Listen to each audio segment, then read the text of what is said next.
আলু আর চালের গুঁড়ো দিয়ে যে এত মজার নাস্তা হয়, আমার মনে হয় আমার মতো আপনারাও জানতেন না।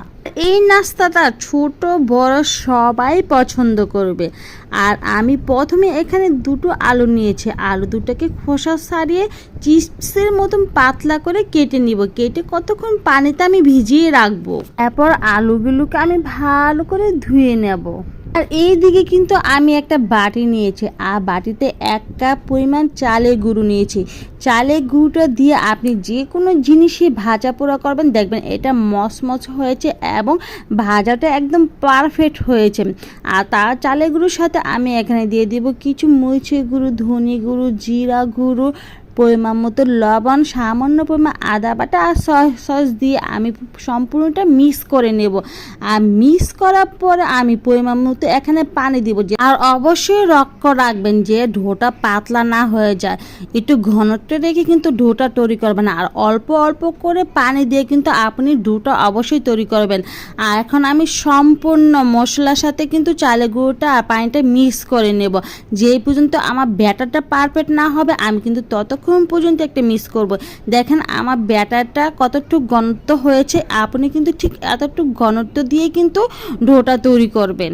আর এখন আমি নিব কিছু কাঠি। অনেকে প্রশ্ন করবেন এই কাঠিগুলো কোথায় পাওয়া যায়। এই কাঠিগুলো আপনি বাজারে যে কোনো দোকানে জিজ্ঞেস করবেন, তারা আপনাকে বলে দেবে কোন দোকানে পাওয়া যায়। এখন কাঠির মধ্যে পাতলা আলুগুলোকে আমি গেঁথে নেব। আর আপনি আমার এখানে আমি 4-5টা কাঠি নিয়েছি, আমি 4-5টা কাঠির ভিতরে আলুগুলো গেঁথে নেব। আপনি ইচ্ছে করলে এর থেকে বেশি নিয়েও কাঠি নিয়েও কিন্তু আপনি এগুলো বানাতে পারেন। আর দেখেন বানার পরে কত সুন্দর ফুলের মতো লাগছে, মনে হয় যেন ফুল ফুটেছে। এখন আমি চালের যে ব্যাটারটা তৈরি করেছি, সেই ব্যাটারটা দিয়ে অল্প অল্প করে চালের গুঁড়ো নিয়ে আমি আলুগুলোর মধ্যে সুন্দর করে মিক্স করে নেব।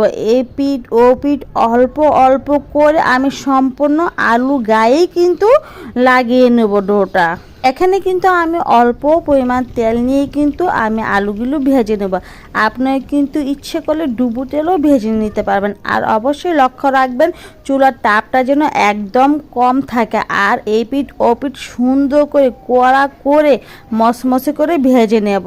আর ভাজাটা কিন্তু আপনার উপর নির্ভরশীল করে, আপনি কি এটা মচমচে করে ভেজে নেবেন নাকি হালকা ভেজে নেবেন। কিন্তু আমার মনে হলো যে মচমচে করে ভেজে নিলে আলু কাঠিটা খেতে বেশি মজা হয়। এখন আমার ভাজা কিন্তু হয়ে গেছে, আর এটা আমি উঠিয়ে নেব।